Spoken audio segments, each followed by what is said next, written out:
کہا جاتا ہے کہ کامیاب زندگی گزارنے کا بہترین طریقہ جو ہے وہ یہ ہے کہ انسان اپنے آپ کو ہر قسم کی برائیوں سے پاک رکھے اور جہاں تک ہو سکے انسانوں کا خیر خواہ بن کر رہے۔ ایسی زندگی گزارتے ہوئے اگر کسی قسم کی مصیبت بھی آ پڑے گی تو جن لوگوں کے ساتھ آپ نے اچھائی کی ہوگی یا احسان کیا ہوگا وہ آپ کو اس سچویشن میں کبھی بھی تنہا نہیں چھوڑیں گے۔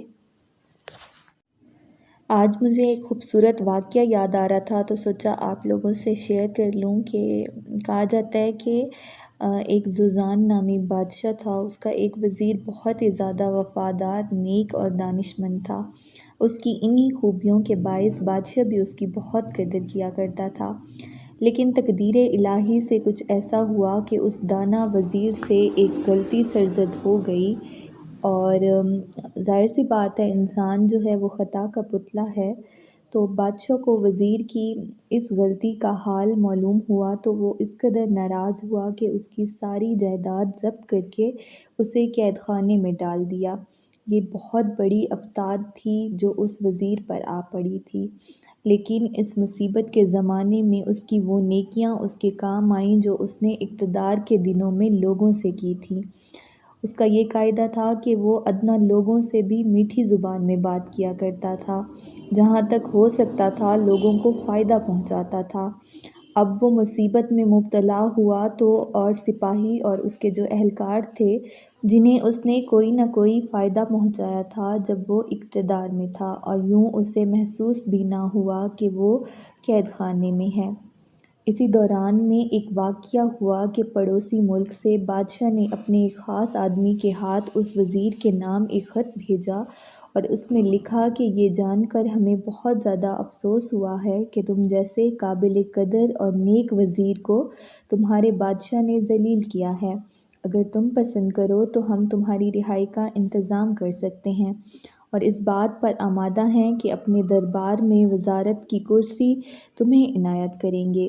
اگر تمہیں یہ بات منظور ہے تو فوراً ہمیں آگاہ کرو۔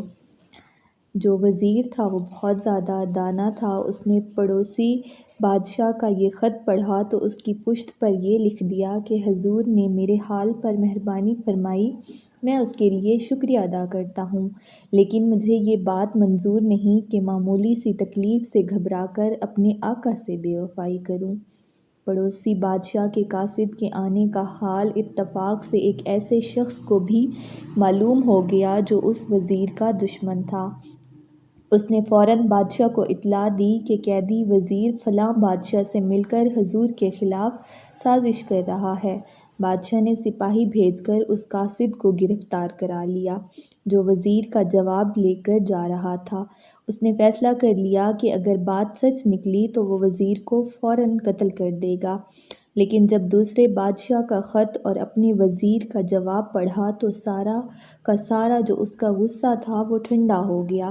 اس پر وزیر کی وفاداری پوری طرح ظاہر ہو گئی اور اس نے اسی وقت اس کی آزادی کا حکم دے دیا۔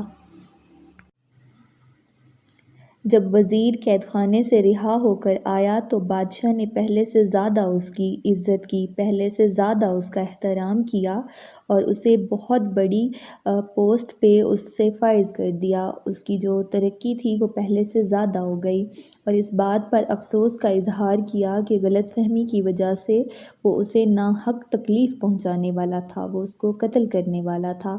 وزیر نے کہا، حضور آپ اس طرح سے نہ سوچیں، مجھے جو تکلیف پہنچی ہے میری تقدیر میں یہی لکھی تھی، خدا کی مرضی، اور اگر اس طرح سے نہ ہوتا تو آپ کو شاید میری وفاداری کا کبھی پتہ ہی نہیں چلتا۔ تو اس لیے زندگی میں جو کچھ بھی ہوتا ہے چاہے وہ اچھا ہو یا برا ہو، وہ کسی نہ کسی ریزن کی وجہ سے ہوتا ہے، کسی نہ کسی وجہ کی وجہ سے ہوتا ہے۔ تو کچھ لوگوں کو یہ بات سمجھ میں آ جاتی ہے لیکن کچھ کو یہ بات سمجھ میں نہیں آتی۔ انہیں ایسے لگتا ہے کہ جیسے ایسے ہی ہونا تھا، یا مطلب جو بھی چیزیں ہو رہی ہیں وہ غلط ہو رہی ہیں، یا جو بھی چیزیں ہو رہی ہیں وہ صحیح ہو رہی ہیں۔ انہیں حالات کے پیچھے کیا وجہ ہو سکتی ہے، کیا حکمت ہو سکتی ہے، کیا حکایت ہو سکتی ہے، انہیں اس بات کا بالکل بھی اندازہ نہیں ہوتا، انہیں اس بات کا بالکل بھی پتہ نہیں چلتا۔ تو آپ دیکھیں ایک وزیر کی جو وفاداری تھی وہ بادشاہ پہ تو واضح ہو گئی، اس طرح انسان کی جو نیکیاں ہیں وہ کبھی بھی ضائع نہیں ہوتی۔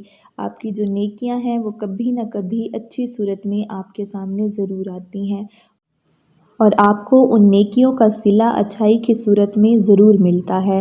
تو امید کرتی ہوں آپ کو یہ واقعہ پسند آیا ہوگا۔ اگر ایسا ہی ہو تو آپ نے میرے چینل کو لازمی سبسکرائب کر لینا ہے تاکہ ایسے ہی بہت اچھی سٹوریز آپ تک آتی رہیں۔